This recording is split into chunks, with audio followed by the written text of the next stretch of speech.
Bon, lo que nos está tratando de landsverordening tot wijziging van de vuurwapenverordening 1930 en de wapenverordening van 1931, zittingsjaar 2021.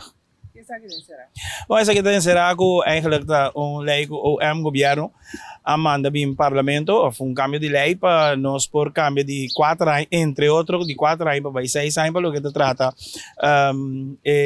straf para hora ng hanyabo com arma de candela. Entre outros.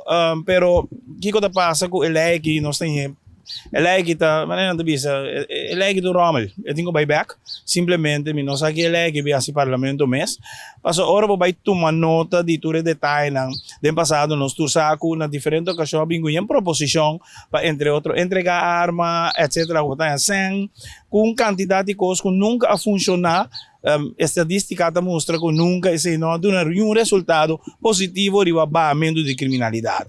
Consequentemente, na nossa forma de mirar seguro, me te quer mais bem de contrário, a parte social, educacional e não a parte para substrato. O que está passando, nós sabemos tem tendência de challenge na mesa. O que está passando, estão também com o básico é acto de criminalidade, também vai challenge na mesa. Subimento de estraf seguro não ajuda para em todo caso ajuda a frenar é o que nós trata de arma de candela. O que nós começar a de uma nanta 30. Essa é uma entrada parte social educacional. Essa é para nós em todo caso é base caminho tem que começar a focar e não simplesmente vão subir lei de com. Você ainda subir a lei ao final ao cabo você decidir quanto é de uma pessoa.